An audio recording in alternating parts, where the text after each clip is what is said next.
আহমেদ আজ সে মনে মনে পরিকল্পনা করেছে যে সে আজ থেকে 5 ওয়াক্ত নামাজ আদায় করবে এবং আজ তার প্রথম দিন।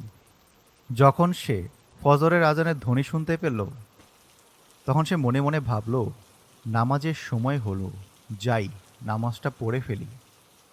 সে ঘুম থেকে উঠতে যাবে এমন সময় পাশে থেকে শয়তান এসে বলল, আরে আরে কি করছো? এখনো অনেক সময় আছে, আরেকটু ঘুমাও।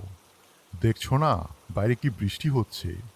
কি শীতল একটা পরিবেশ, ঘুমানোর জন্য উপযুক্ত। আর তাছাড়া তো মাত্র আজান দিল, এখনো অনেক সময় আছে, আরেকটু ঘুমিয়ে নাও। আহমেদ মনে মনে ভাবল, আচ্ছা, মাত্র তো আজান দিল, এখনো সময় আছে, একটু পরেই নামাজটা পড়ি।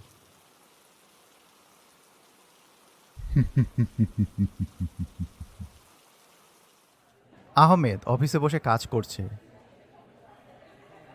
হঠাৎ তার মনে হলো, অনেকদিন বড় ভাইয়ের কোনো খবর নেওয়া হয় না, আজকে একটু কথা বলা যাক।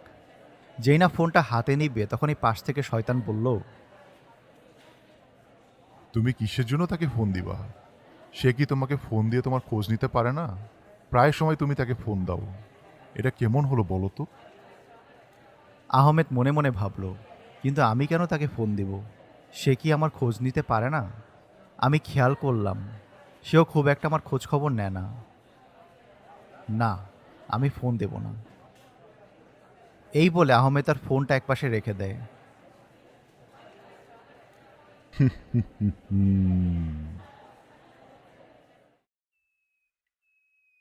এক বৃদ্ধ লোক খুব কষ্ট করে কিছু বাজার নিয়ে যাচ্ছে। ব্যাপারটা আহমেদের নজরে পড়ে। তারা একই বিল্ডিংয়ে থাকে। তাই আহমেদ মনে মনে ভাবতে লাগলো তাকে সাহায্য করবে কিনা।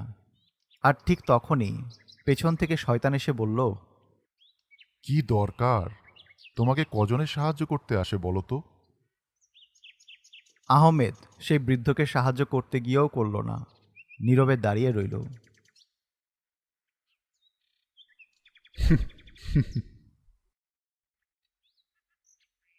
একদিন আহমেদ নামাজে দাঁড়ালো। যেই না সে সূরা পড়তে শুরু করলো তখনই শয়তান তাকে বিভিন্ন কথা মনে করিয়ে দিতে লাগলো।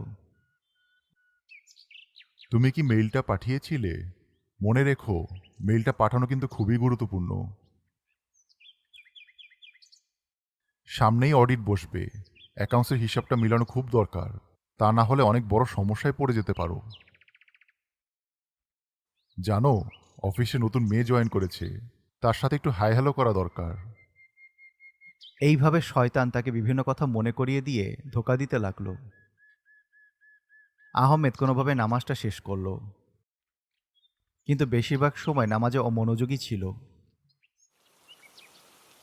এইভাবেই আহমেদের জীবনটা এলোমেলোভাবেই কাটতে লাগলো। নামাজে অমনোযোগী থাকতো, ঠিকমতো অফিসের কাজ করতো না, কারো খোঁজ খবর নিত না, অনেকটাই একা হয়ে গিয়েছিল, যার কারণে তাকে হতাশায় ধরেছিল। সে মন খারাপ করে পার্কে বসে রইল।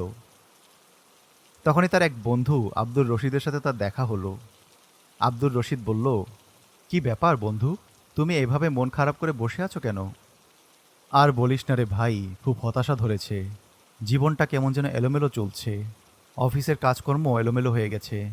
চাকরিটা মনে হয় থাকবে না। তার উপরে নামাজে দাঁড়ালে দুনিয়ার সব চিন্তা গ্রাস করে।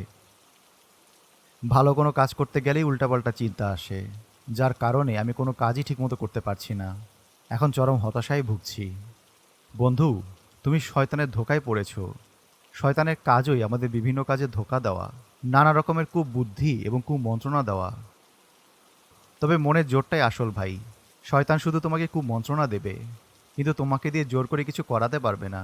কাজেই আজকের পর থেকে তুমি যে ভালো কাজ করার নিয়ত করো না কেন, সেটা সাথে সাথেই করে ফেলবে, বিন্দুমাত্র সময় নষ্ট করবে না। ঠিক বলেছো ভাই, আমি এভাবে ভেবে দেখিনি। ঠিক আছে, এবার থেকে আমি তাই করব। তারা যার যার বাড়িতে চলে গেল। পরের দিন ফজরের সময় আবারও আহমেদ যখন ঘুম থেকে উঠতে যাবে তখন শয়তান তাকে ধোঁকা দেওয়ার চেষ্টা করতে লাগলো, কিন্তু এইবার শয়তান ব্যর্থ হলো। আহমেদ সোজা উঠে গিয়ে নামাজে দাঁড়িয়ে গেল। এইভাবে আহমেদ প্রত্যেকটি কাজ সুন্দর মতো করতে লাগলো। শয়তান তাকে যতই ধোঁকা দেওয়ার চেষ্টা করে, আহমেদ কোনোভাবেই সে ধোঁকার ফাঁদে আটকে পড়ে না। অবশেষে শয়তান সেখান থেকে চলে যায়।